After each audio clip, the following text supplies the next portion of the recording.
Tenga muy buenas tardes, Magistro Mendoza Castillo, Alorola Riles Felipe y compañeros presentes. Soy la representante del grupo número 1, Correa Córdoba Ariet Mireya, y en esta ocasión tengo el agrado de poder presentarles el trabajo de investigación titulado como Sufrimiento de pacientes terminales y su incidencia en el derecho a morir dignamente, una revisión de la literatura, 2016-2021, con la participación de Correa Córdoba Ariel Mireya, Guayanay Salazar James André, Mendoza López y Omaira Mercedes, y Ramírez Paucar Cristian Julio. Es así que vamos a dar inicio con su venia, doctor, la sustentación del presente trabajo. Correspondiente a la realidad problemática del trabajo, se tuvo la palabra clave, enfermedades de pacientes terminales y muerte digna, para lo cual se utilizaron a los siguientes autores como fuente de sustento de dicha problemática que viene aquejando en nuestra actualidad. Se tuvo a la revista BBC News Mundo 2021, a Hurtado 2015, Sambrisi 2013 y a Kraus y Álvarez 1998. Correspondiente al objetivo de estudio planteado se tuvo analizar acerca del tratamiento que se le ha dado en estos últimos tiempos al sufrimiento de pacientes terminales y cómo incide en el derecho a morir dignamente. Y como pregunta de investigación se tuvo, ¿cuál es el avance que ha tenido el tratamiento acerca del sufrimiento de los pacientes terminales y su incidencia en el derecho a morir dignamente entre los últimos 5 años sobre los enfoques, metodología y resultados acerca del tema tratado? Asimismo, la metodología correspondiente del presente trabajo fue: se tuvo inicialmente 48 trabajos de investigación y aplicando la depuración, se tuvo 44 trabajos utilizados para el análisis correspondiente, de los cuales 5 pertenecen a la fuente de búsqueda Alicia Concitec, 1 a Dialnet, 8 a EBSCO, 16 a Google Académico, 3 a la referencia, 5 a Renati Sonido, 1 a Cielo y 5 a Scopus. Los criterios de inclusión que se aplicaron fueron: primero, los trabajos de investigación de carácter relevante, tanto internacionales como nacionales, sean tesis, artículos, libros, etc. Segundo, que se enfoquen en el sufrimiento de pacientes terminales y en el derecho a morir dignamente. 3. Que se haya publicado en los años 2016 al 2021. Con respecto a los criterios de inclusión, primero, se excluyen los artículos y revistas que se direccionen al tratamiento jurídico legal de determinados países sobre la eutanasia. Segundo, aquellos que no estén dentro del año de publicación determinado para el presente trabajo. Ahora, le voy a dar pase a mi compañero Guayana Salazar Sandra para que proceda a explicarles sobre los resultados. Bueno, resultados y discusión. Interpretación de la primera tabla que tiene que ver con respecto al año de los trabajos listados. De los 44 trabajos analizados, se tuvo que el 30% son trabajos del año 2020, el 25% del año 2019, con respecto al año 2018 y 2021, respectivamente, representan el 14%. Conforme al año 2017, representa el 11% y finalmente, con respecto al año 2016, representa el 9%. Interpretando la segunda tabla respecto a la fuente de origen de los trabajos, de los 44 trabajos analizados, según su fuente de origen, se obtuvo como porcentaje mayor al de la Universidad César Vallejo con un 16%. Con respecto a la Universidad Autónoma del Perú, a la Universidad Siglo XXI, a la Universidad Técnica de Ambato y a la Revista Latinoamericana de Bioética, respectivamente, representan un 2%, y con respecto a las otras fuentes solo representan el 1%. Con interpretación de la fuente del país de cada trabajo, de los 44 trabajos analizados, se obtuvo que, de acuerdo al país, el 36% corresponde a Perú, a Colombia el 16%, a Ecuador el 14%, a España el 9%, con respecto a Corea del Sur y Argentina le corresponde respectivamente el 5%, y finalmente a los que le representan los demás países solo son 2%.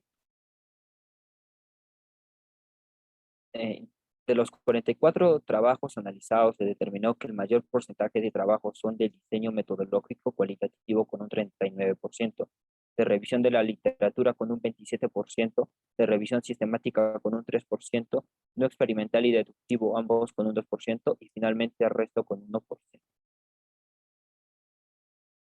La metodología utilizada en cada uno de estos. Interpretación de la tabla. De los 44 trabajos analizados según su enfoque metodológico, se obtuvo que son de encuesta el 36%, de búsqueda bibliográfica el 32%, de entrevista el 9%, de análisis documental el 7% y finalmente, con respecto a las otras metodologías, el 2%.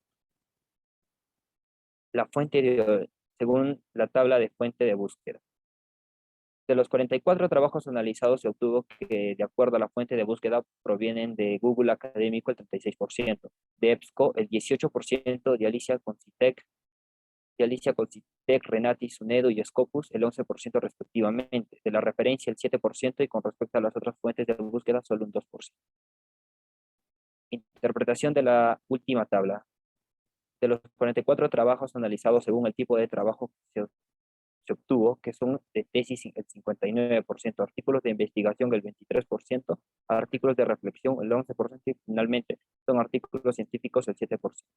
Ahora doy paso a mi siguiente compañero Ramírez Paucar. Bien, dentro del análisis de estudios individuales, tenemos que en los análisis individuales se estableció de la siguiente manera. Se ha tenido en la tabla los autores, también los años, el nombre de la investigación y por último las conclusiones. También dentro de los análisis globales encontramos a la voluntad anticipada como medio para liberar la responsabilidad del personal médico como un enfoque, así teniendo en cuenta 16 trabajos de la investigación que se han dirigido hacia este enfoque. Tenemos también que la eutanasia, su aplicación en pacientes en enfermedades terminales, debido a que la vulneración de derechos fundamentales de la persona, con un trabajo de 9 trabajos. También la necesidad de legislar la eutanasia, centrándose en esta manera 8 trabajos, también teniendo que la eutanasia en la legislación peruana con un número de trabajos de 5 que están dentro de este enfoque, influencia del personal médico y otros agentes en el proceso de la eutanasia, recolectando así 6 trabajos para determinar dicho enfoque. Doy pase a mi compañera Mendoza López y Omaira Mercedes. Bien, tomando en consideración los 5 enfoques, se realizó la discusión de cada uno de ellos. En el primer enfoque, respecto a la voluntad anticipada como medio para librar la responsabilidad del personal médico,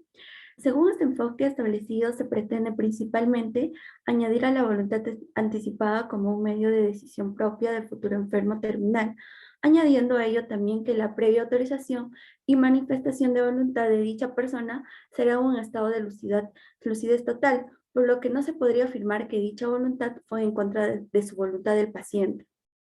ya que fue pactada con anticipación y en sano juicio. Asimismo, una de las posturas más que resaltan, que sostiene que es el derecho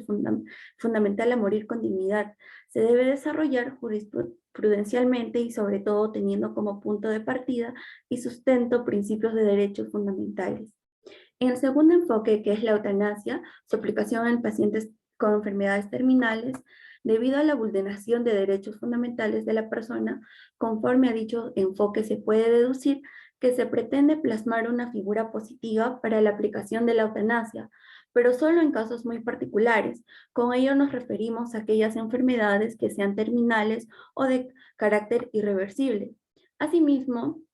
que al no tener regular o normal de su aplicación en dichos casos excepcionales, se estaría transgrediendo derechos fundamentales como la dignidad, puesto que en muchos casos los dolores insoportables que padece dicho paciente van en contra de la concepción de vida trazada. Para ello tenemos el aporte más resaltante de dicho enfoque, el cual define que la dignidad sea un principio más importante que la vida, para aquellos casos que una persona padece de una enfermedad terminal o incurable,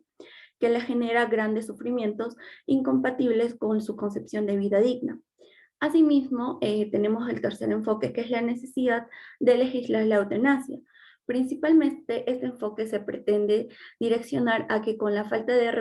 regulación de la eutanasia u otro tipo de medios que ayuden a acelerar el proceso de muerte, se vulneran derechos fundamentales y más aún nos encontramos en un Estado constitucional de derecho que generalmente se centra en otorgar derechos inherentes a la persona desde el momento en que es concebido, por lo que brindar una salida cuando su proyecto de vida se ha visto truncado y no esté conforme a la aceptación de vivir con dignidad, ya no podríamos asegurar que nos encontramos en un resguardo total de los derechos, sino que éstas se ven limitadas por falta de legislación en dicha materia, para lo cual uno de los artículos más relevantes menciona que el derecho a la libertad, a la salud y a morir dignamente son 3 alegatos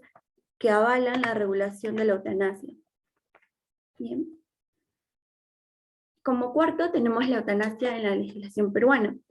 Principalmente este enfoque se recogió trabajos que se centran sus posturas sobre dicha materia en la legislación peruana y cuál es el tratamiento que se le da, para el cual sostiene que es necesario legislar dicha materia, ya que esto tutelaría y garantizaría los derechos fundamentales que vulneran, siendo principalmente la dignidad al final de la vida, que viene con demasiado sufrimiento y en un tiempo que cada vez se hace más largo. Pero para que ello suceda, primero se tendría que derogar el artículo 112 de nuestro Código Penal, en el cual sanciona el homicidio piadoso, por lo que una postura más fehaciente es la que sostiene que la vida digna que lleva el paciente a raíz de dicha enfermedad terminal que padece, y la falta de autonomía para decidir sobre su propio cuerpo y evitar el sufrimiento extremo del paciente resultan fundamentos lógicos y razonables para que se impulse en la legislación la eutanasia en el Perú. Como quinto tenemos la influencia del personal médico en otros agentes en el proceso de eutanasia, en el cual se puede denotar de ello que la participación del personal de salud infiere tanto en un sentido emocional del paciente y del mismo, conforme al primero, ya que es la persona idónea para poder brindar apoyo emocional en el proceso final del paciente. Con respecto al enfoque emocional del personal de salud, recae sobre factores que le generan dicha compasión por aquel paciente que se encuentra gravemente afectado por una enfermedad terminal, por lo que dichas posiciones sustentan dicho enfoque del siguiente modo, que las actitudes hacia una muerte digna se correlacionan significativamente con la capacidad de compasión y la resiliencia, rasgos que parecen permitir una respuesta eficiente de las enfermeras a diversas situaciones estresantes. Bien, seguimos con las conclusiones, en el cual se concluye conforme al primer enfoque que los documentos con voluntades anticipadas pueden ser establecidos al momento de legislar la eutanasia como un previo requisito para que dicho método pueda ser aplicado, pero con las limitaciones que para que se ejecute la eutanasia debe requerirse necesariamente que dicho paciente tenga el estado de grado terminal o irreversible, y lo cual ya no le permita llevar una vida digna. Como segunda conclusión tenemos que conforme al segundo enfoque se concluye en que se puede obtener la legislación de la eutanasia, pero solo en casos de pacientes con enfermedades terminales o irreversibles, los cuales afectan en dicho proceso derechos fundamentales de la persona, principalmente otorgándoles mayor valor a la dignidad de la persona sobre la vida.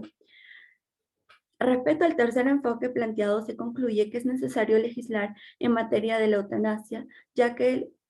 al hacerlo conlleva que las personas en un estado de enfermedad terminal sigan en un círculo vicioso hasta el final de sus días, en lo cual conlleva que las personas en un estado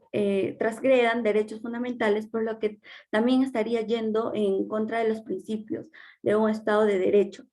Ahora bien, conforme al cuarto enfoque, se concluye que la aplicación de la eutanasia en el Perú no sería viable hasta que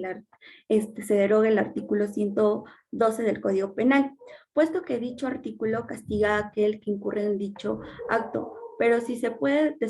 desarrollar jurisprudencialmente, y esto debido al caso de la señora Ana Estrada, en el que se derogó dicho accionar, por lo que servirá como precedente a los futuros casos que se encuentren como requisitos para que también puedan acceder a dicho método con la finalidad de tutelar el derecho a la muerte digna.